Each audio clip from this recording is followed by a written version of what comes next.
KBS 열린 토론.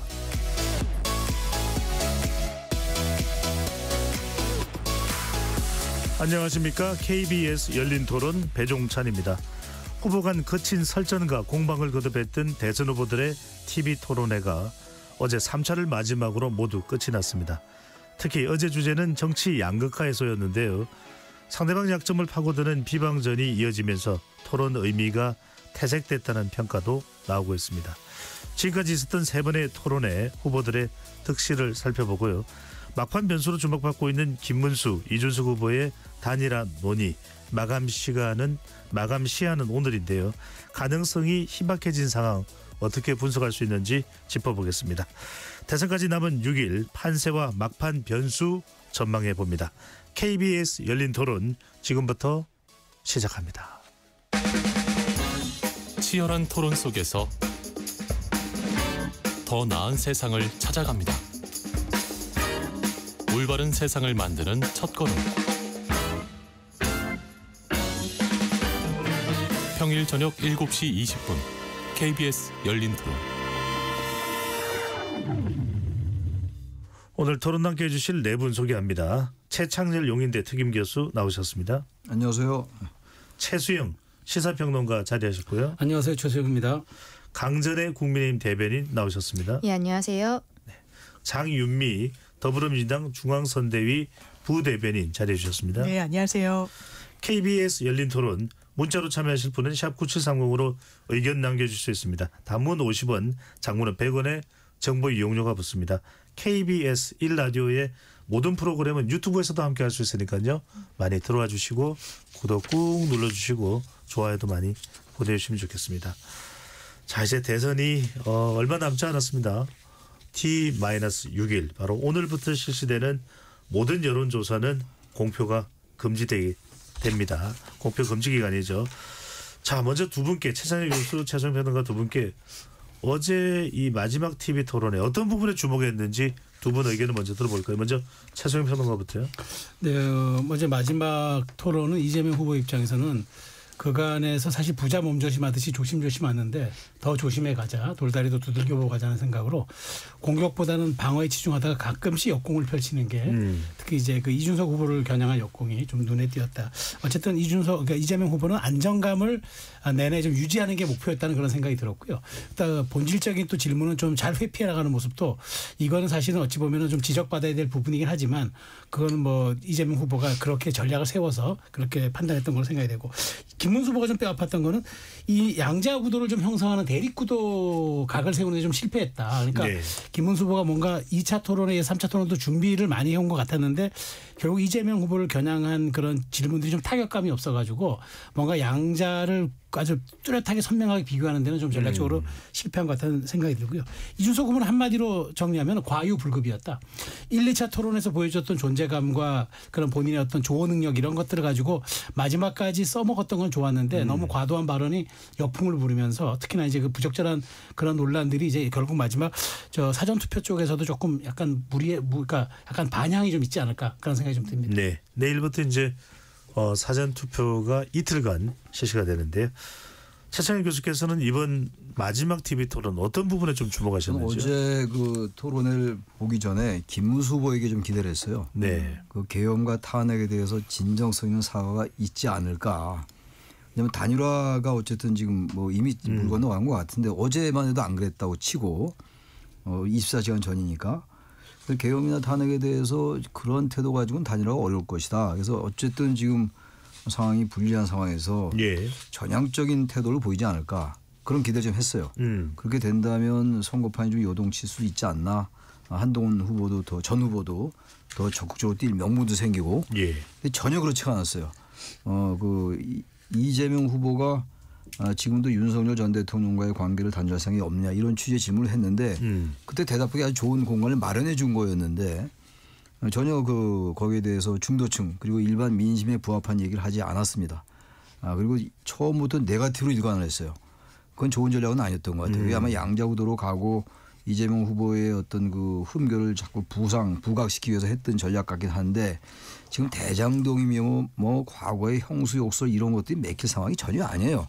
다 이미 저기 그 표심과 민심에 반영돼 있을 거라고 예. 보는데 처음부터 네거티브 완전히 그쪽으로 이제 작정을 한 것 같은데 선거 전략을 계엄과 탄핵이나 그리고 국민의힘이 보여줬던 것 부정선거 등 이런 것들에 대해서 이런 부분들에 대해서 뭔가 전향적이고 극적인 반전을 보여줬어야 되는 건데 전혀 그렇지 않았다는 생각이 들고 이재명 후보는 앞서 말씀하신 것처럼 상당히 이제 방어하는 자세였어요. 그러니까 특별하게 뭐 지적할 만한 게 별로 없는 것 같아요. 특별하게 뭐 칭찬할 만한 것도 없는 것 같고 이준석 후보는 뭐 이따 뭐 얘기들이 나올 것 같은데 어제 완전히 저는 정치인으로서의 생명이 거의 끝나가는 그런 모습을 보여줬다. 저는 뭐 그렇게 생각합니다. 알겠습니다. 앞으로도 대단히 힘들 것이다. 그리고 권영구 후보는 진보 정당답게 이념 정당답게 예. 아주 자신의 정당 정체성을 분명히 드러냈던 그런 토론회였다라고 생각합니다. 네. 장윤미 부대변인과 강전의 대변인은 각각 이제 당에 소속된 분이시니까 먼저 강전의 대변인부터 네. 김문수 후보의 어떤 점이 좀 인상적이었고 또 마지막 토론에서 지지를 얻을 만한 부분이었는지 말씀을 해주신다면요. 좀 아까 이제 최창렬 교수님은 네거티브에 집중하지 않았냐라고 말씀하셨습니다만 예. 저희 입장에서는 네거티브라기보다는 검증의 과정이었다라고 말씀을 드리고 싶어요. 왜냐하면 어제 주제가 정치였잖아요. 정치가 극단적으로 분열이 되면서 윤석열 전 대통령이 결과적으로 파면에 이르게 되었는데 그 파면 결정문에 있어서도 민주당의 전행 이런 것에 대해서 분명히 짚은 부분들이 있습니다. 국민의힘 입장에서는 이러한 민주당의 전행이라는 것이 이재명 대표를 방탄하기 위한 것이 아니었는가, 이재명 대표의 사법 리스크를 막기 위한 무리한 시도들이 아니었는가라는 생각들을 갖고 있었기 때문에 그래서 어제 이재명 대표에 대한 사법 리스크들을 다시 물어볼 수밖에 없었던 거예요. 또 이재명 대표 같은 경우에는 최근에 민주당 자체에서 공직선거법이나 형사소송법을 개정하겠다, 그리고 사법부에 대한 압박 이렇게 보일 수 있는 그런 모습들이 있기 때문에 예. 당연히 물어볼 수밖에 없었던 것이죠. 그런데 아쉬운 부분은 검증이라고 말씀을 드렸습니다만 그 부분에 너무 치중했다라고 생각을 합니다. 저희 후보도 정책적인 부분에 있어서 조금 더 대결하는 모습을 보이면서 양강구도 이미지를 형성했었어야 됐는데 네. 그러지 못했다라는 점은 좀 아쉬운 부분이 있고 그 와중에 이준석 후보의 그 문제되는 발언들로 인해서 어떻게 보면은 우리 국민들께서 대한민국 정치가 아직 이것밖에 되지 않는가 이런 생각을 하셨던 이러한 어제 토론회가 아니었나라고 생각합니다. 네. 다른 후보들 이야기를 하실 수는 있는데 워낙 많이 나온 이야기라서 장윤미 부대변인은 이재명 후보의 토론에 대해서 어떤 평가를 할 수 있는지 좀 분석을 하신다면요. 이번 대선의 가장 큰 특징은요. 조기 대선입니다. 불법 계엄 때문에 내란 때문에 치러지는 거고 거기에 대해서 국민의힘은 정확한 입장을 가져야 돼요. 예. 저는 인상 깊었다고 생각되는 질문은 윤석열 전 대통령에 대해서 사면해 줄 것이냐라는 질문이었습니다. 저는 중도층을 공략한다면 정답이 있는 질문이었다고 생각해요. 이 부분이 아직 재판이 진행 중이더라도 그래서 유무죄가 지금 나오지 않았지만 유죄더라도 사면은 하지 않겠다. 그게 국민의 뜻이고 역사에 국민의힘의 과오를 좀 갚아나가는 길이다라고 이야기하는 게 저는 정답이었다고 생각하는데 예. 거기에 대해서 답변하지 않더라고요. 뭐 유무죄가 아직 되지 않았으니까 말하지 않겠다. 그럼 윤석열 전 대통령과의 절연은 어떠냐. 아니 이미 탈당한 인사니까 이 부분과 관련해서는 절연이고 단절이고 얘기할 사안이 아니다. 이건 그냥 어물쩍 넘기겠다라는 걸로 보이고 저는 정책적인 면에 대해서도 대비가 됐다라고 개인적으로 생각합니다. 김문수 후보 같은 경우에 핵무장 이야기를 하시더라고요. 현실 가능하지 않아요. 미국을 설득하겠다고 하지만 미국이 반대하고 있습니다. 정상회담 한다고 그 마음을 어떻게 돌리겠습니까? NPT 탈퇴해야 돼요. 탈퇴하면 우리 경제 제재 받습니다. 북한처럼 되는 거예요. 대단히 무책임하다. 이게 과연 대통령이 되겠다는 후보의 보관이라고 할 수 있는가? 안보와 관련한 이런 부분이 아쉬웠습니다. 네. 자, 이 토론에 대해서 아쉬운 목소리가 꽤 많이 나오는 편입니다. 그러니까 미국의 이 대선 후보 토론을 보면은 진행자가 상당히 구체적으로 검증할 내용이나 또는 정책과 관련된 부분들을 구체적으로 또 예리하게 이렇게 질문한 경우가 많은데 두 분께 이 부분도 좀 여쭤보겠습니다. 일단 앞으로도 대통령 선거는 있을 테니까요.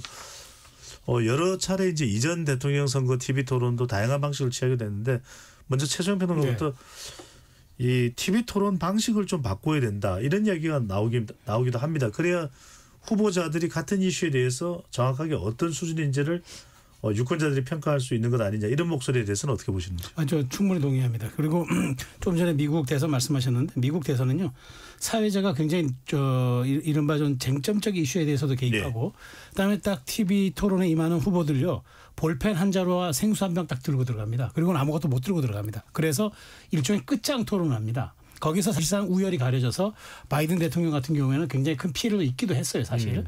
근데 우리 같은 경우에는 너무 사회자가 기계적으로 운용을 하는 데다가 그다음에 질문에 대한 시간을 너무 압박을 하고 엄수를 요청하는 바람에 사실상 그것이 이제 피하다 보면 그게 시간이 넘어가 가지고 쟁점적인 것들은 아무도 다루지 못하고 넘어가는 거고요. 특히나 그리고 이제 저는 또 이런 것들요. 사실은 제1당의 170석이 넘는 후보와 사실 민주노동당 같은 경우는 원외임에도 불구하고 사실 이제 그 지난 지방선거 때 3% 이상 득표했던 그 기준으로 이제 후보자에게 포함됐단 말이죠. 이건 좀 불균형하다. 190석, 그러니까 170석이 넘는 일당의 후보와 원외 정당의 후보가 똑같은 비율로 그렇게 한다는 거. 그래서 저는 약간의 차등을 둬가지고 1대1 토론이라든가 이런 식으로 조금 뭐랄까 그 당선 가능성이 높은 사람들끼리 조금 더 세게 붙이는 이런 방식도 현실적으로 고려해야 한다. 그래야지 유권자들의 선택성이 높아지는 거지. 이런 식으로 너무 기계적으로 나가는 거 이건 오히려 유권자들의 면피용 일종의 그런 토론이 될 수가 있어서 저는 이런 부분들은 좀 개선할 필요가 있다고 봅니다. 별도로 TV 토론을 추가적으로 하자는 이야기도 많이 있습니다만 더 진전되지는 않았던 것 같고요. 최 교수님께서는 TV 토론의 방식, 국민들이 유권자들이 선고안을 더 가질 수 있는 어떤 방법이 있을까요? 그 진행자가 우리 대담 이렇게 하듯이 말이죠. 그렇게 해야 될 것 같아요. 진행자가 그 개입을 하는 정도를 단순히 개입 정도가 아니라 아예 그 토론을 주도해야 될 것 같아요.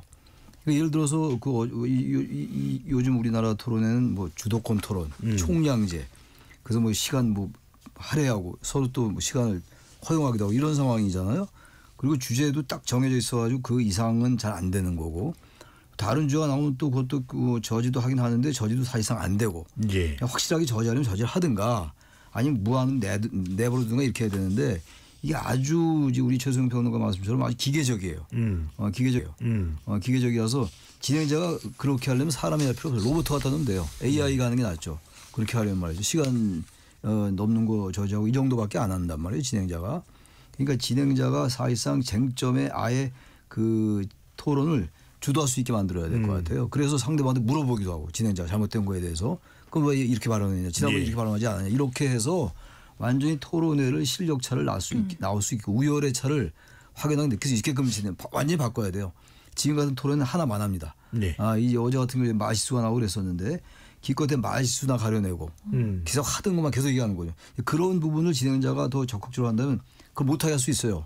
진행자 발언을 막고 아예 그리고 다른 쟁점도 꺼내고 물어보기도 하고. 그러니까 우리가 지금 여기서 열린 토론에서 이렇게 진행하는 거예요. 그러니까 똑같이. 그렇게 해야지 이걸 완전히 기계식으로 그렇게 해야 한다는 건 의미가 별로 없다. 알겠습니다. 그래서 KBS 열린 토론은 제대로 한 걸음 더 들어가겠습니다. 어제 상당히 쟁점됐던 것이 정치 이슈인데 한미 관계 이 부분 상당히 중요한 것 같습니다. 또 차기 대통령은 트럼프 대통령과 관세 협상을 비롯해서 한미 안보 또 한미일 동맹 등을 논의해야 될 중요한 그런 과제를 안고 있는데 바로 이 부분입니다. 쌍방울 대북 송금을 이준석 후보가 거론하면서 이민법 212조에 따르면 미국에 못 갈 수도 있다. 자, 이 부분을 상당히 좀 쟁점화되기도 했는데 내부는 어떻게 생각하는지 먼저 토론을 한번 해보도록 하죠. 먼저 강전희 대변인부터요. 그렇죠. 이 부분은 만약에 이재명 대표가 대통령이 된다면 굉장히 중요할 수밖에 없습니다. 저희 김문수 후보는 대통령 당선되면 한 달 안에 미국 가서 한미 정상회담을 당장 개최하겠다. 우리 대한민국이 관세 전쟁 때문에 풍전등화의 상황이기 때문에 이 중요성에 대해서는 뭐 제로날 여지 자체가 없다라고 생각을 해요. 근데 어쨌든 뭐 트럼프 미국 대통령이 한국으로 올 수 있는 상황은 아닐 것으로 보이고 우리가 이제 찾아가야 되는 상황이라고 생각을 하는데 이재명 대표 같은 경우에는 이화영 씨, 그러니까 경기도 평화부지사였던 분이 이제 관련해서 대북 송금 사건에 있어서 이미 형을 받고 있는 상황인 거예요.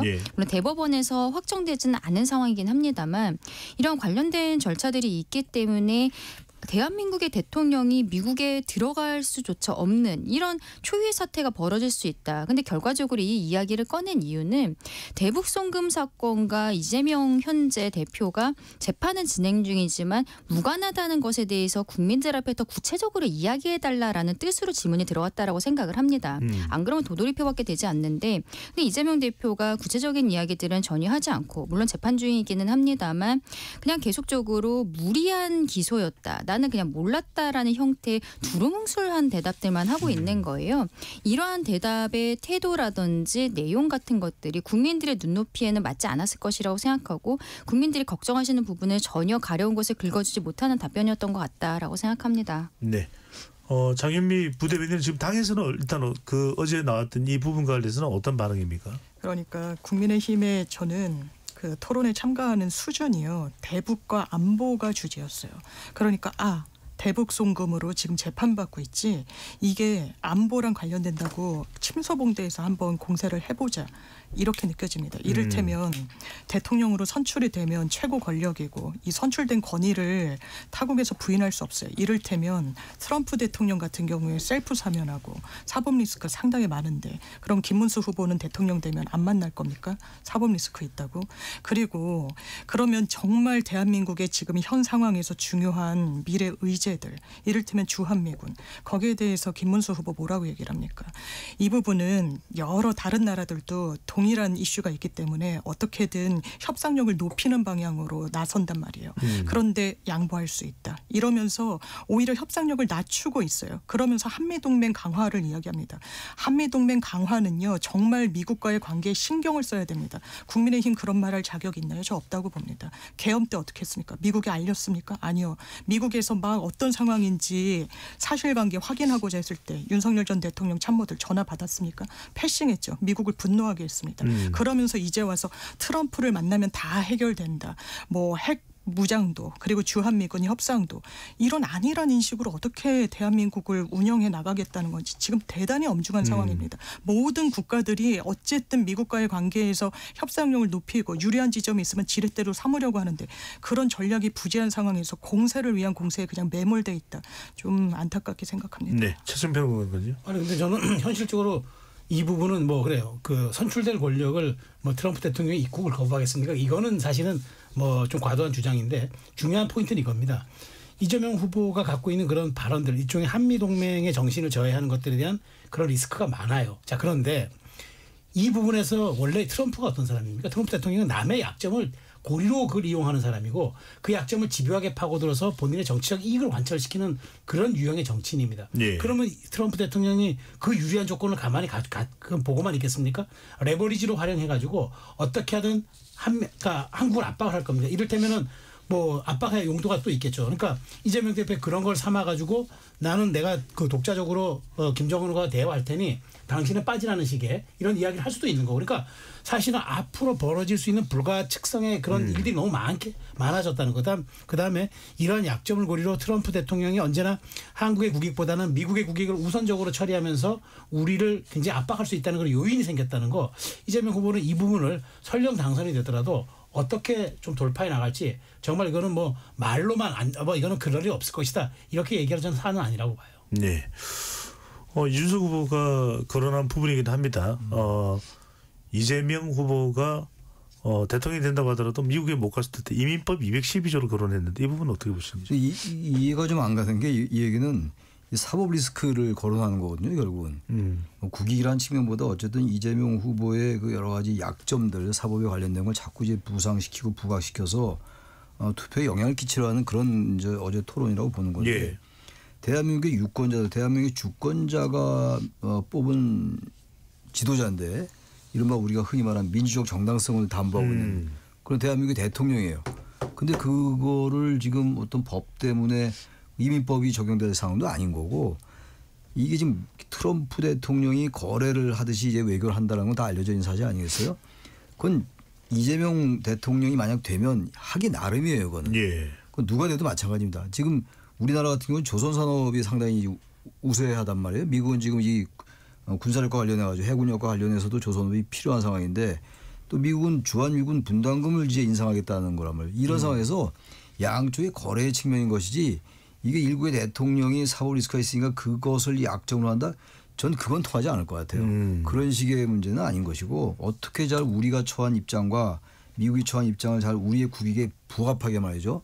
어떻게 하냐의 문제인 것이지 이게 과거 이제 아직은 재판 중이고 그때 모르죠. 대통령이 된다음에 재판을 해야 되냐 말아야 되는 또 별도의 정쟁의 요소이긴 합니다만 그것 때문에 우리의 국익에 상당히 손해가 간다. 그리고 미국의 트럼프 대통령이 그 부분을 약점으로 이용해서 걸고 나머진다. 그 말은 제가 좀 동의하기 어려워요. 네. 그건 맞지 않는 분석 같아요. 알겠습니다. 네. 또 어제 이 TV 토론에서 주목받았던 부분은 이재명 후보는 김문수 후보에 대해서 여러 차례 물어봤습니다. 이 내란과 관련된 부분, 대통령의 비상계엄 관련 부분에서 김문수 후보의 입장은 명확하게 무엇인가? 이 부분에 대해서 이제 김문수 후보는 이재명 방탄 독재다 이렇게 이제 또 프레임을 세우는 장면인데 이 대목에서 이재명 후보가 김문수 후보가 대통령이 된다면 윤석열 전 대통령을 사면할 것인가? 윤 전 대통령의 사면이 이제 일단 무리로 토론에서 떠올랐습니다. 김문수 후보가 잠깐만 최소영 평론가께 먼저 확인하면 네. 김문수 후보가 이 부분에 대해서 대답을 했습니까? 윤석열 전 대통령 사면 관련해서. 그 대답을 안 했죠. 안 했죠. 그러니까 왜냐하면 네. 지금 재판이 진행 중인데 아니 혐의가 아직 확정되지도 않았고 형이 확정되지도 않았는데 그건 형이 확정돼서 이미 수용생활 하는 사람에게 사면이 되는 것 아닙니까? 그러니까 질문의 전제가 잘못됐다 이렇게 반박을 하면서 외려 이제 이재명 후보의 방탄입법이 더 문제다. 그러면 대통령이 되면 당신이 이렇게 할 거냐 이렇게 또 되묻는 그 과정이 있었죠. 근데 결국 저는 지금 말씀하신 것처럼 선거는 막판으로 갈수록 프레이밍 전쟁을 합니다. 결국 그 이재명 후보는 김문수 후보를 이른바 내란 세력의 한 통속이다 이런 이 프레임에 가둬놓고 계속적으로 공격하려는 측면에서 한 거고 반면에 이제 그 김문수 후보는 나에겐 질문이 성립하지 않는 그런 얘기를 하면서 오히려 당신은 5개 혐의로 재판받고 있는 걸 대통령 당선되면 그 중단시키는 셀프 사면하겠느냐로 이렇게 되짚었죠. 그러니까 결국은 말하자면 이재명 후보는 김문수 후보를 내란 세력의 한 통속으로 묶는 프레임이고 김문수 후보는 이재명 후보는 스스로 자신의 죄를 사면하는 그런 절대 권력의 대통령이 되는 것 아니냐 이렇게 맞붙는 게임이었는데 모르겠습니다. 여기에 대해서 유권자들이 어느 정도 동의를 했는지 그 부분은 나중에 표로 가려지겠죠. 장윤 부대변인은 어떻게 보시는지요? 이재명 후보의 김문수 후보를 향해서 윤 전 대통령 사면 질문 또 맞받아쳐서 이재명 후보를 향해서 셀프 사면이라고 한 부분. 네, 저는 기본적으로 지금 조기 대선이라는 게 이번 대선의 가장 큰 특징이고 왜 우리가 이런 헌정사의 두 번째로 비극을 겪으면서 사회적 비용을 치러내야 되는가에 대해서 그 원인 제공 진영이 설명해야 된다고 생각합니다. 그게 국민에 대한 예의예요. 그런데 거기에 대해서 윤석열 전 대통령을 빼고는 이야기할 수 없습니다. 김문수 후보 지금까지 뭐라고 얘기했습니까? 탈당했다라고 하면서 절연하지만 윤석열 전 대통령이 부정선거 영화 보고 나왔을 때 그거 부정선거 의혹 선관위가 해명해야 된다라고 얘기했습니다. 네. 지금 본인이 탈당해서 뭐 무관하다고 이야기하지만 윤석열 전 대통령 탈당했을 때 어떤 입장인지 물으니까 그 뜻을 받들어서 선거운동하겠다고 했어요. 그 연장선상에서 당연하지만 질문이 나올 수밖에 없는 겁니다. 내란에 대해서 어떻게 생각하냐. 이 부분 국민께 정확하게 사죄하는 거냐. 윤석열 전 대통령과 절연은 분명히 됐냐. 그 부분과 관련해서 국민의힘이 미래로 나아갈 수 있느냐. 윤석열 전 대통령이 유죄를 받더라도 사면을 하지 않겠다고 국민들께 약속 들을 수 있느냐. 뭐 하나 제대로 답변하지 않았습니다. 그게 모호하게 그냥 얼렁뚱땅 넘어가니까 재판이 안 끝났으니까 얘기할 수 없다. 저는 이건 국민에 대한 예의가 아니라고 생각하고 최소한 이번 대선의 어떤 역사적인 의미에 대해서도 간과를 하면서 본인들에게 권력을 달라 대한민국을 운영할 수 있게 대선 후보로 대통령으로 뽑아달라 이렇게 얘기하는 건 좀 아닌 것 같습니다. 네, 강전희 대변인 어떻게 보셨는지요? 일단 뭐 김문수 후보 같은 경우에는 본인이 경선 8명 중에 1명이었을 때 그 스탠스가 있었기 때문에 윤석열 대통령과의 관계에 있어서 완전히 절연의 메시지 이런 것들을 본인 입으로 아직까지는 하지 못하고 있는 상황이라고 보는데 근데 어쨌든 저는 선거가 가까워질수록 그런 메시지가 나올 가능성은 높아진다라고 생각을 합니다. 어제 나온 내용 중에서는 오히려 사면과 관련해서 국민들께서 더 궁금하신 것은 이재명 대표의 셀프 사면에 대한 김문수 후보의 질문이 아니었나라고 생각을 해요. 왜냐하면 이거는 현실화되어 있는 있는 상황이라고 저는 생각하거든요. 결국에는 이재명 대표가 대통령으로 당선됐을 때 모든 관련되어 있는 사건들이 중지된다라고 헌법 84조를 그냥 민주당이 스스로 해석해서 형사소송법을 개정하겠다. 그리고 그것을 넘어서서 공직선거법 처벌 규정 자체는 삭제해버리겠다. 그리고 뭐 재판 소원을 가능하도록 해서 헌법재판소법을 개정을 해서 실질적으로 4심제를 만들겠다. 대법관을 100명, 뭐 30명으로 늘리겠다. 그중에 비법조인에 대해서도 검토했었던 부분들이 있죠. 철회를 하긴 했습니다만 이러한 모습들이 결과적으로 앞서 제가 말씀드린 것처럼 어제 주제가 정치였었잖아요. 네. 이러한 정치가 극단화되는 과정에 있어서 이재명 대표의 사법 리스크 그리고 심지어 그것을 넘어서서 최근에 민주당이 보여주고 있는 이 셀프 사면으로 보이는 이러한 형태들에 대해서 저는 어제 이재명 대표가 대통령이 되겠다라고 한다면 더 구체적으로 명확하게 국민들께 말씀을 드렸어야 되는 것이 아닌가 생각해요. 근데 이론적으로 불가능하다. 이 한마디로 그냥 퉁치는 모습만 보였었거든요. 결국에는 계속하겠다라는 의미로 국민들께서는 받아들일 수밖에 없지 않나라고 생각합니다. 네. 최재형 교수께서는 어떻게 보셨는지? 이재명 후보의 그 셀프 사면 가능성 이 부분을 비판하려면 말이죠. 김문수 후보가 자신을 털어내야 돼요. 계엄과 탄핵에 대해서 제가 아까도 모두에 말씀드린 게 그거였잖아요. 제가 어제 토론회를 기대 섞인 눈초리로 봤다. 김문수 후보가 뭔가 바뀌지 않겠는가 이렇게 기대를 했었는데 그 뭐 어떤 뭐 진보 진영 보수 진영을 편들고 이런 차원이 아니라 예. 그래야 이번 선거가 정상으로 됩니다. 6, 7일밖에 안 남았습니다. 어제 기준은 7일 남았던 거였는데 그러지 않았어요. 그러지 않다 보니까 이재명 후보에 대해서 그런 거 비판할 수 있어요. 재판을 중단하는 게 말이 되냐 비판할 수 있는 거죠. 그쪽 진영은 당연히 거기에 대해서 여러 가지 방어를 하겠습니다만 근데 그거를 비판하려면 공격하려면 자신이 일단 계엄에서 털어낼 거 털어내야 돼요. 그걸 털어내지 못하니까 다들 얘기하는 게 그거 아닙니까? 이번 선거는 탄핵 선거예요. 기본적으로. 계엄으로 치러진 선거입니다. 가장 중요한 핵심적인 이 선거의 정신이 있는 건데 거기에 대해서 자신이 계속 이렇게 애매모호한 답변을 일관하면서 이재명 후보에 대해서 그 사법 리스크를 부각시키는 거거든요. 그 사법 리스크에서 비판할 수 있어요. 근데 그 부분이 그렇게 설득력 있게 안 들린다고요. 자신의 입장부터 정리한 다음에 그래야 공격에 그 명분이 있었는데 그 공격은 맨날 하던 공격이에요. 그러니까 우리 국민들이 아주 거기서 피곤감을 엄청 많이 느껴 식상하고 있고 그 여러 가지 뭐 재판에 관련된 거 사법 리스크에 관련된 거 그 이미 다 반영이 돼 있어요. 예. 근데 그거 자꾸 지나간 그 이슈를 가지고 물고 늘어지니까 그게 이 득점이 안 올라가는 거라고 저는 봐요. 그러니까 그러려면 자신이 전향적인 태도를 보여야 돼요. 완전히 태세전을 해가지고 예를 들어서 계엄은 대한민국의 민주주의를 45년 전에 후퇴시키고 퇴행시킨 무도한 폭거였다. 이 정도 얘기는 해줘야 돼요. 그리고 전 윤석열 전 대통령의 관계를 절연하지 못했었는데 이 시간부로 완전히 절연하겠다. 예. 부정선거론 전혀 동의할 수 없다. 이렇게 나와야죠. 그렇게 간 다음에 그러나 당신 뭐 이렇게 나와야 되는 것이지 그냥 계속 피해 나가고 어물쩡해 나가고 어중간해 나가고 이러면서 자꾸 셀프 사면 얘기하니까 그게 설득력이 떨어지는 겁니다. 예. 네. 차승필 등 혹시 더 추가로 하실 말씀 있으세요? 아니, 저는 제가 말씀 아까 드린 대로 결국 이제 그 김문수 후보는 대통령에 대한 재판이 끝난 다음에 사면하는 거니까 그 부분에 대한 얘기를 셀프 사면은 안 된다. 거기에 대한 입장을 밝히라고 했는데 이재명 대표가 그건 논리적으로 말이 안 된다고 했는데 그건 사실 본질을 좀 피해 나간 그런 부분이기 때문에 그래서 제가 유권자들이 이 부분은 심판할 것이다라고 말씀드린 겁니다. 알겠습니다. 자, 어제 토론회에서 또 하나 주목받았던 것은 상당히 좀 논란이 되는 부분은 잠시 뒤에 이야기를 하겠습니다. 또 하나가 이제 법카 이야기를 하면서 상당히 이 부분이 지금 빅데이터나 댓글상에서 많이 부각되고 있는 부분입니다. 법인카드 사용하면서 뭐 수천만 원에 상당하는 이제 과일을 산 부분을 이준석 후보가 조목조목 지적하면서 코끼리를 키우느냐고 물어봤습니다. 장혜민 대변인이 이 부분 지금 개인의 의견 또는 민주당의 어떤 반응이 있는지요?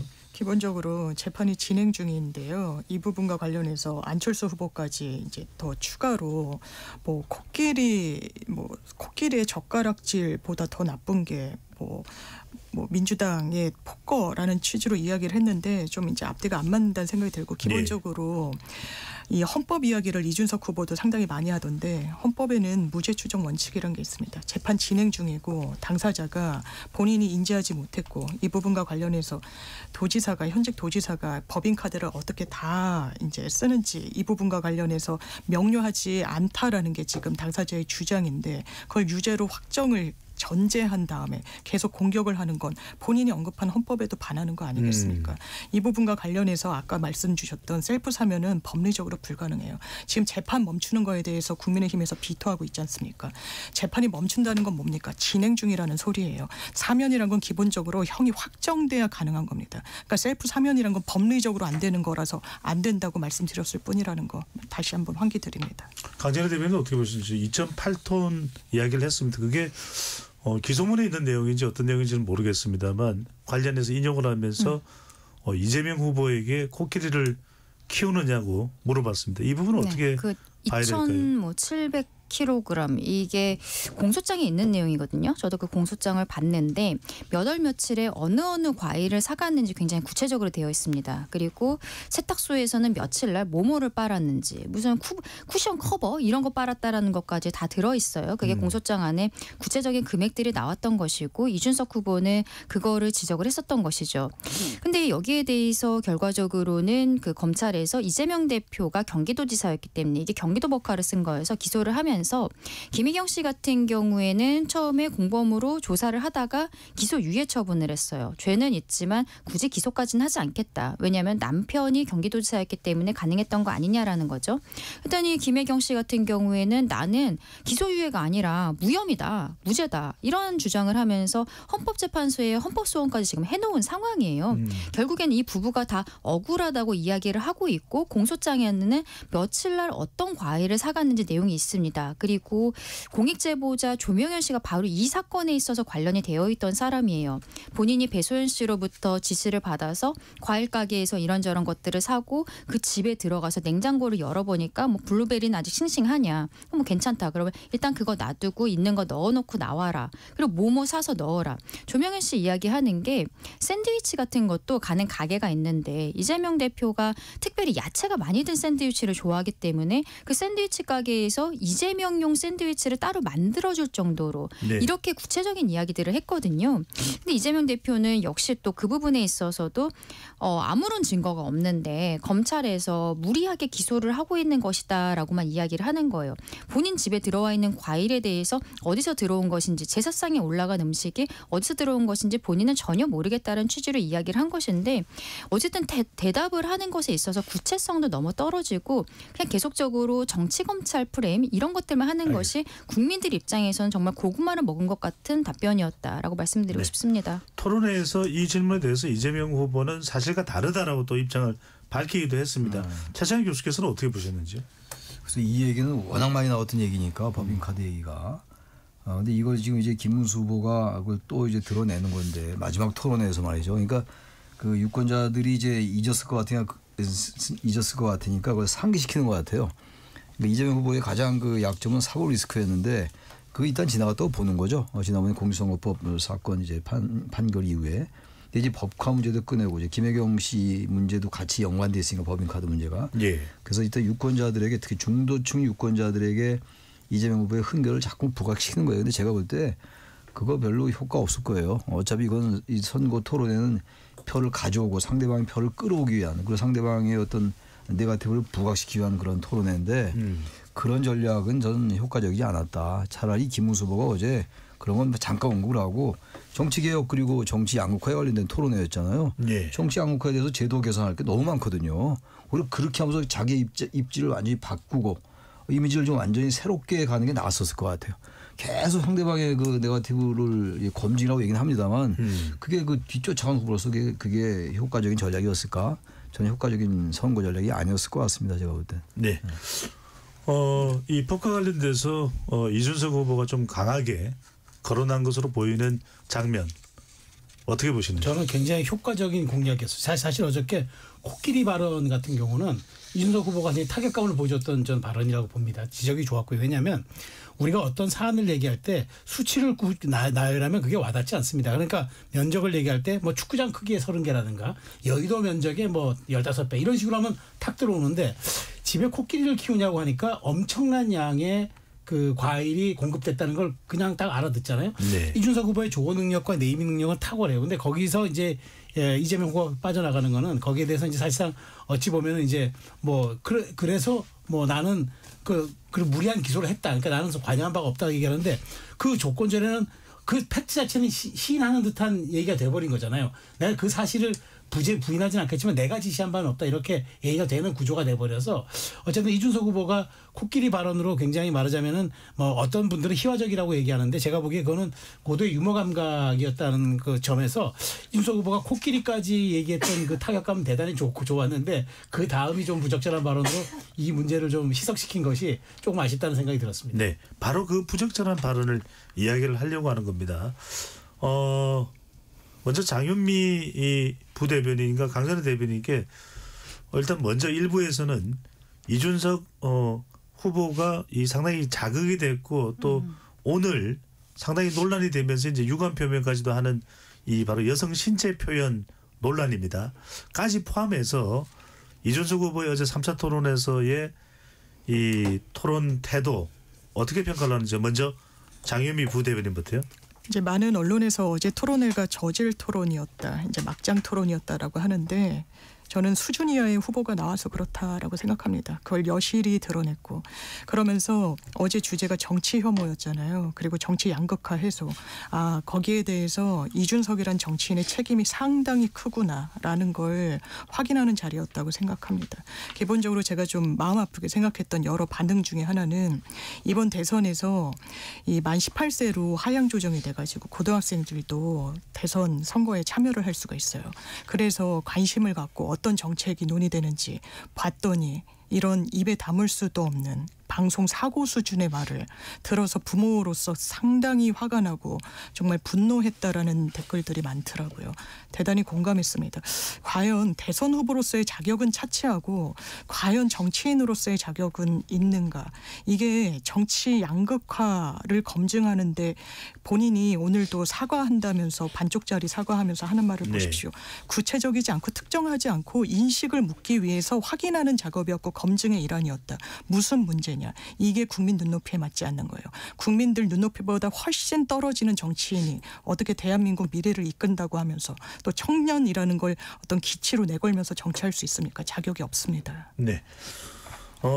이준석 후보는 여성 신체 표현 질문에 대해서 사과 입장을 내놨기는 합니다만 또 검증을 위해서 필요하다 이렇게 또 이야기를 했습니다. 오늘 오후에 민주당 등 5당 의원들이 이준석 개혁신당 대선 후보를 국회 윤리위에 제소하게 됐는데 네. 강선희 대변인은 이준석 후보의 어제 3차 토론회의 발언에 대해서 어떻게 보시는지요? 그렇죠. 가족에 대해 검증해야 된다라는 것은 저희 국민의힘에서도 뭐 배우자 토론이라든지 이런 것들 필요하지 않나 말씀을 드렸었고 아마 많은 국민들께서 공감을 하고 계실 거예요. 자식과 관련해서는 과거에 뭐 김대중 전 대통령, 김영삼 전 대통령, 지금 문재인 전 대통령 다 뭐 비슷한 상황 아니겠습니까? 어제 나온 이야기가 이재명 대표의 장남이 결국에는 도박과 이제 음란글 게시로 벌금 500만 원형을 받은 부분이 있어요. 그러면은 이준석 후보가 사실상 그것을 먼저 제시를 하고 그 다음에 여기에 대해서 이재명 대표가 본인 아들이 이런 벌금형 받은 것에 대해서 어떻게 생각하는지 이런 형태를 저는 물어봤어야 됐다고 생각을 하는데 이러한 얘기를 하지 않고 갑작스럽게 그 불필요한 워딩들이 나가버린 것이죠. 그리고 그걸 이재명 대표에게 물어본 것도 아니고 권영국 후보에게 물어보는 형태를 했기 때문에 네.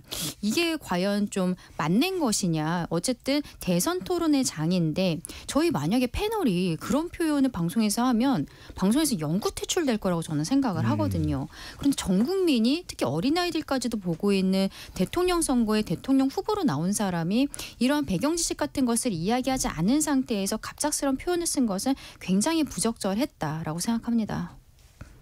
강선희 대변인 그럼 배경 설명이 있었다면은 좀 더 구체적인 표현을 할 수 있었다고 보시는 겁니까? 아니죠. 그 표현 자체는 전 쓰지 말아야 됐다고 생각하고 네. 결국에는 이준석 후보가 얘기하고 싶은 건 가족 검증이 필요하다라는 거잖아요. 그러면 실제로 그 이동호 씨가 벌금 500만 원형을 받은 것이 맞기 때문에 그럼 여기에 대해서 아버지로서 어떻게 생각하느냐라고 이야기를 하고 이런 부적절한 그 표현 같은 경우에는 돌려서 이야기를 하는 것이 맞지 않았나라고 생각하는데 어제 그 표현 자체를 생방송에서 바로 해버렸기 때문에 국민들께 에서는 배경 지식도 전혀 모르고 있는 상황에서 굉장히 놀라실 수밖에 없는 상황이었다. 그게 적어도 대통령 후보 토론회에서는 전혀 격에 맞지 않았다라고 생각합니다. 알겠습니다. KBS 열린 토론 잠시 참여 안내 로고 듣고 2부로 돌아오겠습니다.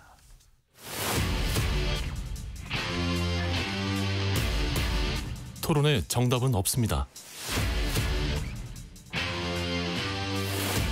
토론이 세상을 바꿀 수도 없습니다.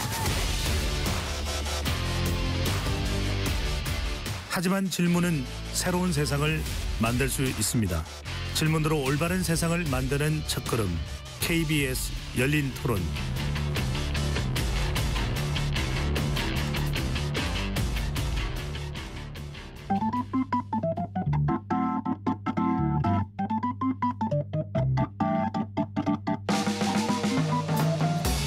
세상을 바꾸는 질문, 열린 토론이 시작합니다.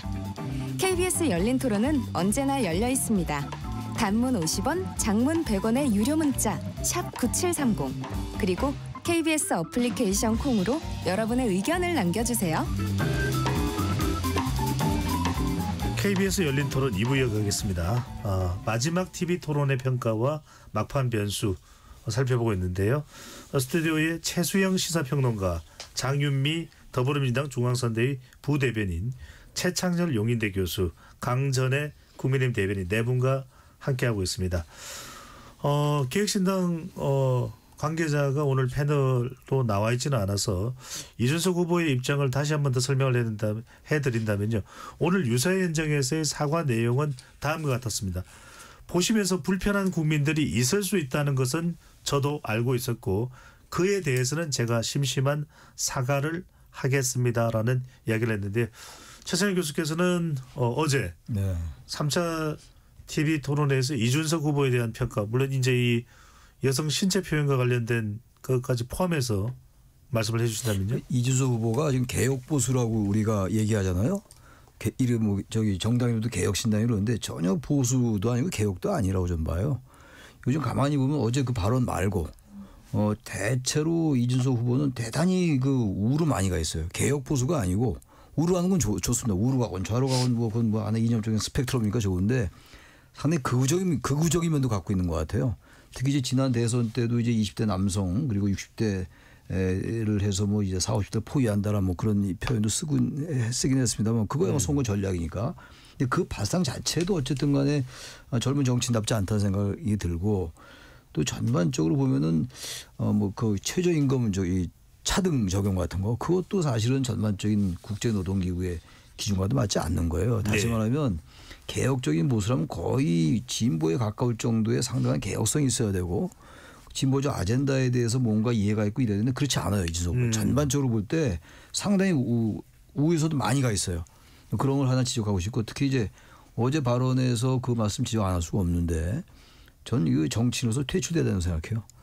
어떻게 감히 국민 앞에서 이거 다른 것도 아니고 다른 토론회나 다른 장소도 마찬가지고 강의할 때 제가 이런 얘기하면 제가 강의할 수 있겠어요?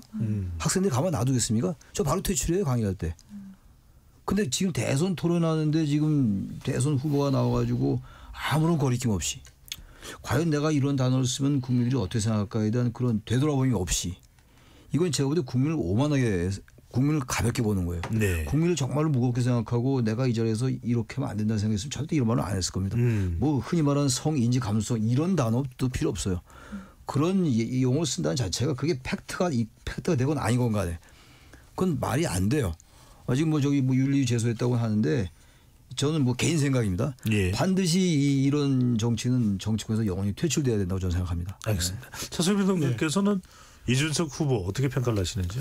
글쎄요. 뭐 지금 이준석 후보가 저는 그렇게 생각합니다. 그러니까 1, 2차 토론회에서 보여줬던 본인의 존재감을 단일화 논란이 있으니까 이재명과 이준석의 양자구도를 한번 만들어보는 그런 이미지를 형성하기 위해서 이제 3차 토론에서 좀 세게 제가 보기에 이제 했던 것 같아요. 우리가 근데 야구에서도 우리가 힘이 들어간 스윙하면 삼진당하기 마련인데 이준석 후보가 어저께 과도한 좀 그런 스윙을 했다는 생각이 드는데 중요한 건 지금 말씀하신 대로 저는 뭐 그건 뼈 아픈 지적이라고 이준석 후보가 받아들여야 한다고 보는데 다만 이준석 후보 입장에서는 이런 생각이 있을 겁니다. 그 어쨌든 저는 부적절한 거지만 그렇게라도 자극적인 질문을 통해서 본인이 이제 후보 검증이라는데 일단 후보 가족 검증이라는 데 방점은 있지만 그런 것들의 토론을 통해서 본인이 기존 정치인들과 다른 나는 좀 솔직 담백하고 돌직구를 날리고 나는 그 애둘러 말하지 않는다. 이걸 보여주고자 하는 의도도 일부 있었던 것 같은데 그러나 한번 보십시오. 그 의도에 후폭풍이 얼마나 큰지. 그러니까 결국 정치는 말로 하는 예술이고요. 정치가는 자기의 말의 수준을 가지고 국민에게 평가받습니다. 그런 측면에서 그동안 점수를 벌어놨던 것을 상당 부분 좀 까먹었던 그런 계기였다고 저는 생각합니다. 과연 또 지지율에는 어떤 영향을 줄지도 궁금한데요. 지금 남아있는 시간 동안 최대 변수는 보수 후보 단일화입니다. 가능할지 어떨지 내일부터가 이제 사전 투표일이기 때문에 목금입니다. 오늘까지가 이제 대체적으로 이 단일화 논의의 데드라인이라는 이야기가 나옵니다. 장유미 부대변인. 네. 단일화의 길로 갈까요? 단일화가 되지 않는 길로 갈까요? 사실 어제 TV 토론 전만 해도 제가 언론에서 국민의힘이 단일화에 임하는 자세를 표현하는 단어들을 좀 정리를 해봤는데요. 집착, 집요, 정치공학, 유일한 선거 전략, 산술적 뭐 이런 표현이었습니다. 반드시 이준석이라는 정치인의 힘이 필요하다라고 생각을 했던 것 같아요. 그런데 뭐 이준석 후보가 TV 토론 이전에 기자회견을 다시 뭐 긴급 기자회견에서 배수진을 치듯이 절대로 내란 세력과는 같이 함께하지 않는다. 나는 완주할 거다. 이렇게 이야기하기도 했습니다만 지금 국민의힘에서 오히려 단일화를 한다라고 진행이 됐더라도 손절해야 될 주자가 돼버렸어요. 이준석 후보는. 같이 간다라고 했을 때 이게 국민의힘의 불똥이 안 튀겠습니까? 원팀이라고 한다면요. 그러니까 국민의힘도 이젠 단일화는 완전히 끝났다.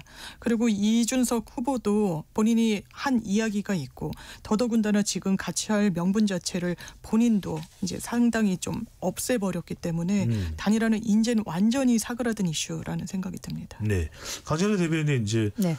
국민의힘 대변이니까 국민의힘 차원에서는 단일화라는 것은 아주 적극적으로 국민의힘이 원한다면 나서야 그래도 가능할 법할 텐데 그런 적극적인 움직임이 물밑에서라도 뭐 있었나요? 그동안에는 정말 적극적으로 했었던 것으로 보이는데 근데 뭐 어제 오후에 이준석 후보가 전혀 단일화에 대해서 생각하지 않는다는 기자회견이 있었고 그리고 김용태 비대위원장도 3자 구도에서 우리 김문수 후보가 승리할 수 있다라는 이야기를 이제 천명을 해버린 상황이 됐습니다. 네. 그렇기 때문에 뭐 저희 입장에서는 단일화라는 것이 지금까지의 여론조사 추이를 보았을 때는 김문수 후보 혼자서는 이재명 후보를 이기는 수치가 나오는 상황들이 지금 거의 없기 때문에 이런 부분들은 신경을 쓸 수밖에 없었던 것이죠. 힘을 합쳐야 된다라는 생각을 갖고 있었습니다만 좀 아까 장 변호사님 말씀 주신 것처럼 어제 저녁에 토론회가 있었기 때문에 그 전부터 단일화에 대한 논의는 저는 좀 수면 아래로 가라앉았다고 생각하지만 더 그렇다라고 생각을 해요. 이제는 만약에 이준석 후보와 단일화를 하게 된다면 이준석 후보 오늘 오후에 사과를 하긴 했습니다. 하지만 오늘 오전 언론 인터뷰에 있어서도 본인이 이것을 준비했던 것이다. 그리고 어떤 뭐가 잘못됐는지 모르겠다. 오히려 제대로 대답을 못한 이재명 후보, 권영국 후보에게 좀 책임을 전가하는 듯한 이런 언론 인터뷰가 있었거든요. 토론회에서의 여성 신체 표현 부분을 말씀하시는 거죠? 맞습니다. 그런 부분들이 있었기 때문에 만약에 단일화를 하게 된다면 오히려 이제는 저희 당 입장에서는 이준석 후보가 더 진정성 있는 사과를 국민들께 한 뒤에 그 뒤에 진행이 돼야 되지 않나라고도 생각합니다. 네. 최 교수님, 이준석 후보는 여러 차례 긴급 기자회견을 통해서도 절대로 단일화를 안 하겠다. 이건 이제 지난 대선 때 직전 대선에서는 끝까지 안 하겠다고 했던 안철수 후보는 끝내는 했습니다. 확인했죠. 그래서 이제 그럴 가능성까지도 열어두고 이제 단일화를 국민의힘에서 기대했던 것 같은데 이준석 후보가 결단코 단일화를 거부하는 이유는 뭘까요? 단일화를 하면 일단 신뢰와 명분이 다 없다고 보는 것 같아요. 명분이 없는 게 내란 세력과는 안 하겠다고 그랬잖아요. 그리고 내란 세력과 할 명분도 없고 젊은 정치인인데 근데 이 김문수 후보는 끝까지 어쨌든 국민의힘은 내란 이른바 계엄 탄핵에 대해서 입장이 바뀌지 않고 있어요. 사과는 했다고 합니다만 사과도 이런 식이잖아요. 탄핵 때문에 경제가 어려웠으니까 사과한다. 이런 식의 사과예요. 예. 이건 사과가 아닌 거죠. 계엄에 대해서야 뭐 찬성 안 하는 사람이 당연히 찬성하는 사람이 없는 거니까 확실하게 이제 그 이준석 후보가 단일화 할 수 있을 정도의 명분을 줬어야 돼요. 근데 그건 뭐 끝까지 거부했어요. 사실 거부한 거나 마찬가지죠. 김문수 후보가 어제도 윤석열 전 대통령과의 관계라든지 여러 가지에 대해 말할 기회가 있었는데 불구하고 기존의 자신의 그 스탠스를 계속 유지했거든요. 명분이 없고. 그다음에 만약에 둘이 합쳐서 이길 수 있다면은 실리라는 측면에서 볼 때 자기가 완주한다는 말을 어긴다는 그런 어떤 비판에도 불구하고 의미가 있다고 볼 수 있어요. 근데 아마 이준석 후보와 김문수 후보가 합쳐도 단일화 한다 하더라도 이재명 후보를 꺾을 수 있다고 생각하지 않았던 것 같아요. 그 실리와 명분, 가치나 규범 이런 것에서 어느 하나 이준석 후보의 마음이 움직일 만한 그런 계기가 없었다는 거. 그리고 국민의힘이 그런 계기를 주지 못했어요. 그리고 그저께 또 윤상현 의원이 또 선대위원장으로 합류했잖아요. 네. 그런 상황에서 어떻게 그 이준석 후보가 합류를 합니까? 근데 이미 이제 상황은 바뀌었어요.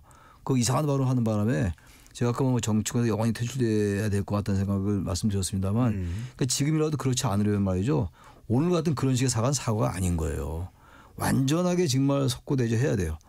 그래야지 이준석 후보 앞에 계속 이 꼬리가 따라다닐 거라고요. 예. 그걸 없애려면 이준석 후보는 정말로 황골탈퇴 석고대죄해야 된다. 알겠습니다. 이제는 국민의힘에서도 발언 논란을 일으킨 이준석 후보를 마뜩하게 생각하지 않을 수도 있다. 이런 최 교수님의 말씀인데 그럼에도 불구하고 국민의힘에서의 군불은 자꾸 사라지지 않고 있습니다. 서지영 국민의힘 의원도 토론 이후 3차 토론 이후에 뭔가 논의될 게 있지 않겠느냐. 지금 김문수 후보도 당사자인데 단일화가 이루어진다면 조용히 뭔가를 추진할 수도 있는 거 아닌가. 자, 김용태 비대위원장은 어제 이런 얘기를 했습니다. 김문수 후보가 중도 확장을 최대화하고 이준석 후보가 진보개혁 유권자 지지를 최대화해서 이재명 총통 등장을 막아보자. 이게 뭔가 단일화가 된다라는 겁니까? 뭔가 구체적인 물밑 계획이 잡혀 있는 겁니까? 최 교수님 계속 애매모호해집니다. 제가 보기엔 이게 사실 그냥 국민의힘의 희망사항인 것 같아요. 그러니까 기본적으로 지금 3자 구도에서 이길 수 있다라고 얘기는 하지만 실질적으로 3자 구도에서 이길 가능성은 사실 희박합니다. 결국에는 이제 그 여론조사의 지표를 보더라도 두 사람의 합의 뭐 기계적으로 단일화가 된다 그래도 사실 쉽지 않은데 어찌됐건 그렇게라도 해야 좀 시너지가 나지 않겠냐. 예. 왜냐하면 김문수 후보의 지지층은 얇지만 넓어요. 근데 이준석 후보는 좁지만 깊어요. 근데 그렇기 때문에 김문수 후보가 6070에서의 확장력을 보여주고 그다음에 이준석 후보가 2030에서의 그 표심을 좀 장악하고 있는 것들이 결합이 된다 그러면 그나마 좀 이재명의 절대 권력을 막아보자는 그런 대의 명분화에 좀 가능하지 않겠냐 이렇게 희망 회로를 돌리는 것 같은데 실질적으로 내일 대선 우리 사전 투표까지 이제 8시간 밖에 이제 한 10시간 정도 남았어요. 10시간 사이에 기적이 이루어지지 않으면 사실 안 되는 겁니다. 그렇기 때문에 저는 사실상 지금 이준석 후보 입장에서는 사실 단일화를 안 하려고 그 명분을 하기 위해서 이재명 후보와 세게 각을 세우다가 어저께 일종의 그 정말 부적절한 발언이 나오기도 한 거기 때문에 이준석 후보가 제가 보기에 할 가능성은 없어 보이고 그렇다고 지금이라도 와서 단일화한다? 그럼 이준석 후보 입장에서는 국민의힘 입장에서는 바라겠지만 이준석 후보 입장에서는 이 실언 덮자고 혹시 단일화하는 거 아니냐? 이런 또 그 비난과 혹은 또 그 어떤 의심에 직면할 수 있기 때문에 사실상 이제 국민의힘 입장에서는 3자 구도를 염두에 두고 대선 전략을 내일부터 운용하는 게 그게 현실적이지 않나 그런 생각이 듭니다. 네. 그래서 바로 이 3자 구도 국민의힘은 이준석 후보의 표를 최대한 가져와야 될 텐데 그래서 지금 이찍명입니까? 이찍명. 혹은 준찍명. 준찍명. 네. 준찍명입니다. 이준석을 찍으면 이재명이 된다. 이준석 사표론을 부각시키고 있는데 장윤미 부대변인 보기에 이게 먹힐까요? 저는 소구력에 있는 딱 떨어지는 메시지란 생각은 들어요. 저희 대선 국면에서는 항상 양 진영이 결집을 했었고 박근혜 전 대통령의 탄핵으로 치러졌던 보수 진영이 상당히 어려웠던 그 대선 국면에서도 홍준표 후보가 막판에 한 3등 정도로 저조한 성적 내지 않았을까 했지만 아니었습니다. 뚜껑 열어보니까 2등이었고 특히 대선에서는 제3지대에 있는 후보한테 눈길이 좀 덜 가기 때문에 그 지형 자체로도 좀 부족한데 이준석 후보의 어제 그 발언 그 패착 본인의 자가당착으로 인해서 유권자들 마음이 저는 개인적으로 상당히 많이 돌아섰을 거라고 생각합니다. 그러면 그 부분이 아마 김문수 후보로나 아니면 일부는 또 이재명 후보로도 이탈이 될 것으로 생각이 되고 본인이 지지율이 뭐 상승세단에서 고무됐던 측면 그래서 배수진을 치면서 단일하고 뭐고 하지 않겠다라고 몸값을 올리고 정치적 체급을 키웠지만 결과적으로 결과물은 상당히 쪼그라든 결과물을 받게 될 거다 이렇게 생각합니다. 제가 생각나는 게 그 15대 대선 때 왜 이인재 찍으면 김대중 된다라는 말이 있었어요. 네. 이인재 탈당했잖아요. 윤신남한테 탈당했는데 이인재 찍으면 김대중 된다 여기 대입시키면 이준석이 이인재고 김대중이 이재명이에요. 그럼 이재명이 된다는 얘기예요. 이게 별로 좋은 선거 전략이 아니에요. 옛날 생각이 나기 때문에 그래서 95년도 97년입니다. 15대 대선 이거를 다 기억하는 사람이 많지 않은데 이때 굉장히 유명한 얘기였거든요. 이인재가 한 얘기예요, 이건. 네. 아니 그쪽 이제 한나라당의 이제 이회창 쪽에서 한 얘기인데 그게 떠올라서 저는 이건 아주 좋지 못한 선거 캠페인인 것 같아요. 저도 한마디만 거들면 그 당시 얘기를 할게요. 최 교수님 그 말씀하셨는데 저도 그 당시에 이제 현역 정치부 기자였는데 그때 이인재 의원이 어떻게 맞받았는지 기억 많이 못하실 겁니다. 근데 딱 한마디 했습니다. 그렇죠. 이제 지금 무슨 얘기를 하십니까? 이인재를 찍으면 이인재가 됩니다. 그 유명한 한마디를 남겨서 기억이 나요. 저도 그래서 오늘 아침 제가 뭐 바쁜 상황에서 그 얘기를 했는데 최 교수님 말씀하셔서 한마디 거들었습니다. 알겠습니다. 강전의 대변인도 한 말씀할 기회를 드리겠습니다. 지금 상자 구도에서도 국민의힘에서는 선기를 잡을 방법을 강구하겠다고 했는데 네. 이른바 준찍명 이준석을 찍으면 이재명이 된다. 그러니까 김문수 후보를 찍어달라. 이게 3자 구도에서 선기를 잡는 주요 전략으로 봐야 될까요? 일단은 그거는 저희가 선거 전략이라기보다는 선거가 점점 막판으로 가면서 결집하는 모습들은 당연히 있을 것이라고 예. 생각을 합니다. 근데 이준석 후보를 지지하시는 분들이 또 여론조사 같은 것을 봤을 때는 모두 김문수 후보로 넘어오지는 않을 것으로 예상이 돼요. 만약에 저희가 단일화를 한다고 했을 때도 1+1이 2가 아니라 1.5만 돼도 다행이다라는 것이 바로 그 이준석 후보의 지지층 같은 경우는 섞여 있는 모습들이 있기 때문에 그런 것인데 그런 것보다는 저희는 저희 당 자체로서 반성하고 쇄신하는 모습들 지금 보여드리고 있다라고 생각을 하거든요. 그런 것을 넘어서서 정책적인 모습들 또 저희 후보가 김문수 후보가 요즘 별명이 파팜이에요. 파도 미담만 나온다. 어떻게 보면은 과거에 있었던 이분이 옛날에는 유명한 정치인이었지만 요즘 분들은 잘 모르시는 분들도 많이 계시는데 네. 예전에 있었던 그 미담들 특히 가족들의 미담들이 굉장히 큽니다. 근데 지금 뭐 말씀드린 것처럼 이재명 대표는 뭐 아들이 벌금 500만 원 받은 거 그리고 그 배우자 같은 경우에도 공직선거법으로 150만 원 항소심까지 받았는데 대법원 확정이 안 됐기 때문에 선거운동을 같이 할 수 있는 거거든요. 네. 법인카드 유용 의혹도 뭐 헌법재판소에 올라가 있는 부분들 이재명 대표에 대해서 뭐 이야기할 필요도 없는 것이죠. 후보의 선명성 자체가 어떻게 보면은 압도적으로 저희 쪽에서는 클린하다는 생각을 하고 있기 때문에 이 부분에 더 이렇게 홍보 전략들을 모아야 되지 않을까라고도 생각합니다. 네. 지금부터는 우리가 시간이 많지는 않지만 이 부분도 좀 이야기를 해보겠습니다. 선거 때만 되면은 이른바 인재 영입 이 부분을 어떻게 네 분들은 평가를 하는지 이미 이제 민주당 쪽으로는 윤여준 또 권오월 또 김용남 또 허나 같은 이제 정치인들이 또는 이전에 정치인이었던 인물들이 이제 참여를 하는 그런 것이고요.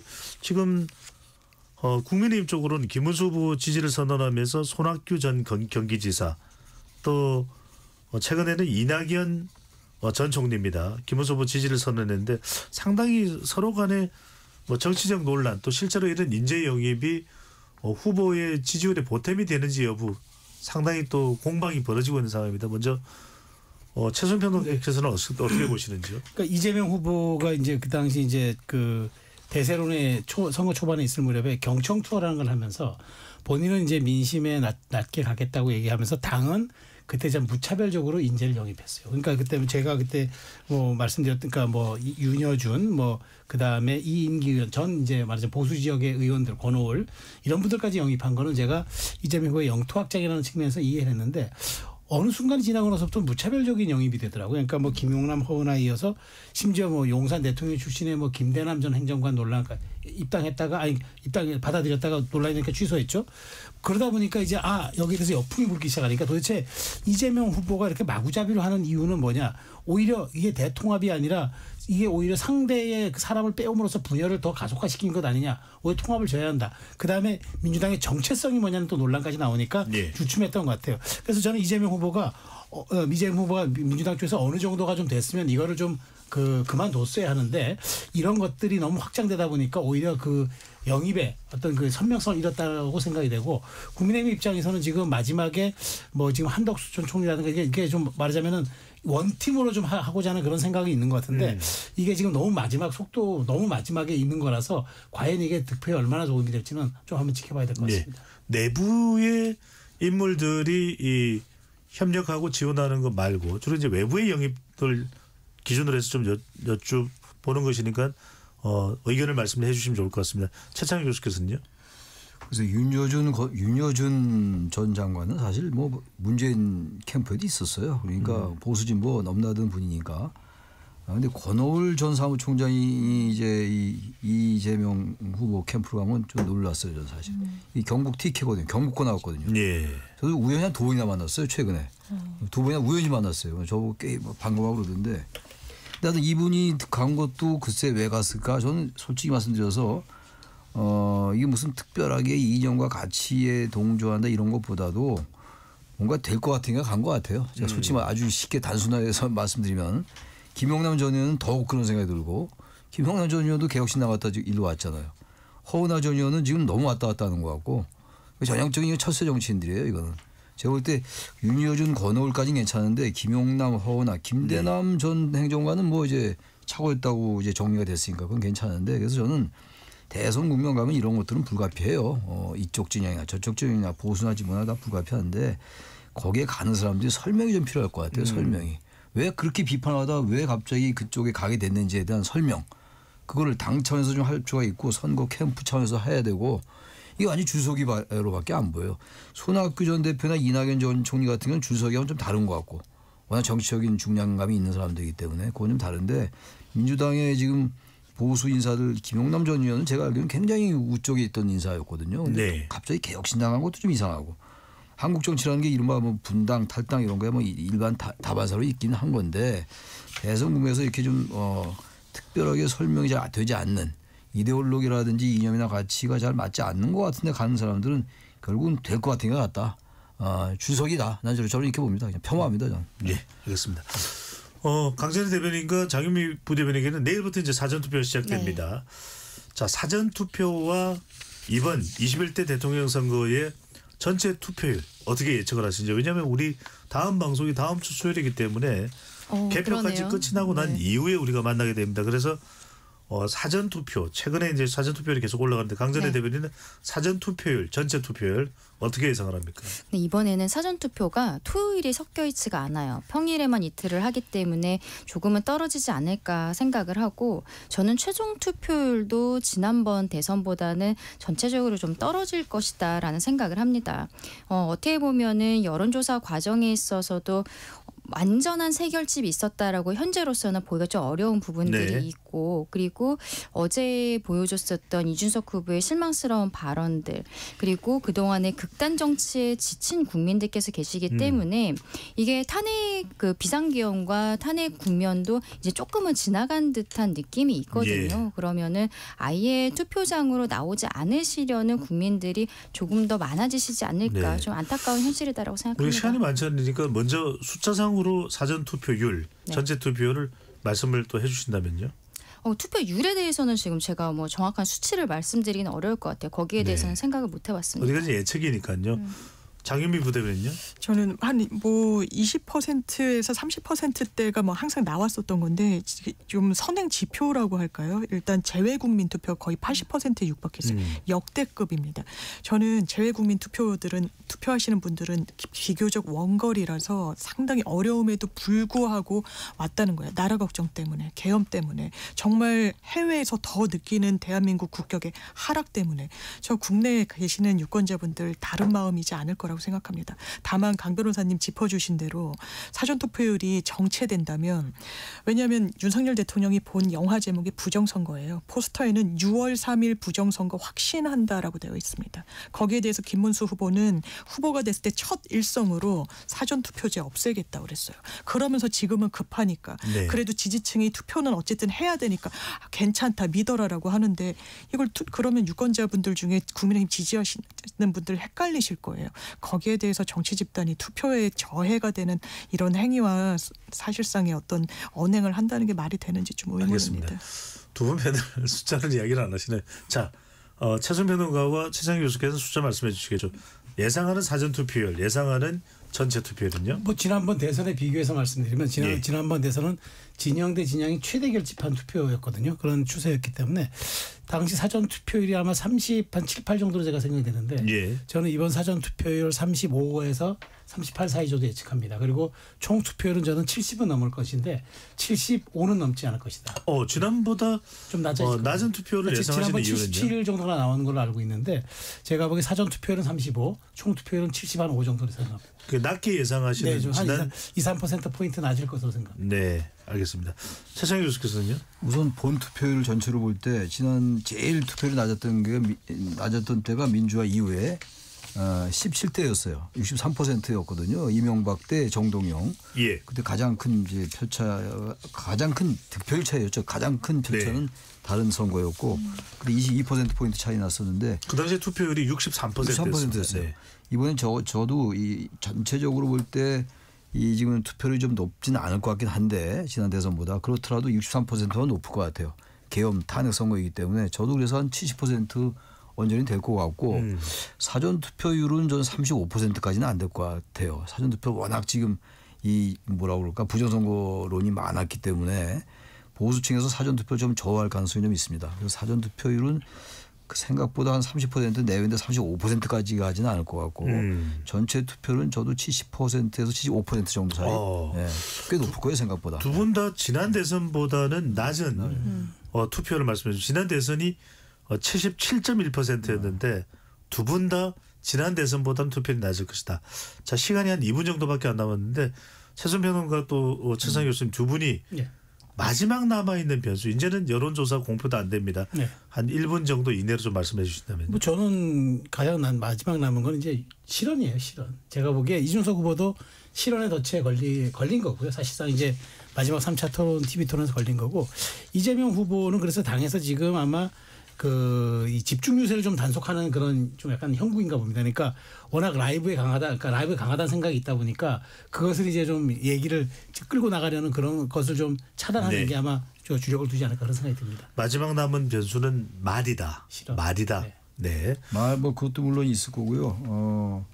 저는 설령 선거에서 지더라도 글쎄 변수까지 될지 모르겠는데 김문수 후보가 이길지 모르겠어요. 선거는 해봐야지 하는 거니까. 일단 선거 구도가 불리한 건 사실인 것 같으니까. 예. 그렇더라도 계엄과 탄핵에 대해서 분명한 입장을 얘기를 해야 돼요. 그게 국민에 대한 도리입니다. 끝까지 저렇게 애매한 태도로 일관하고 부정선거에 대해서 얘기하지 않고 김문수의 과거가 있잖아요. 네. 그게 뭐 선거로서의 변수라기보다는 그렇게 해야 된다. 그래야 보수가 살아나고 보수가 살아나야 진보도 살아납니다. 이렇게 하면요. 지금 보세요. 이준석 후보가 보수인데 그 막말 아닌 막말 도저히 이해가 안 가는 말을 해서 완전히 지금 정치인으로서의 그 위태로운 상황까지 온 네. 상황인데 보수가 이렇게 하면 괴멸합니다.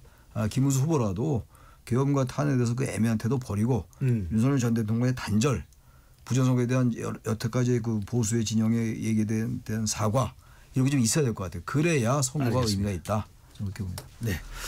과연 선거 결과는 어떻게 나타날지요. 다음 주 또 이 시간에 또 결과를 가지고서 더 이야기를 나눠보겠습니다. KBS 열린 토론 이것으로 모두 마무리하겠습니다. 네 분 토론 고맙습니다. 감사합니다. 지금까지 KBS 열린 토론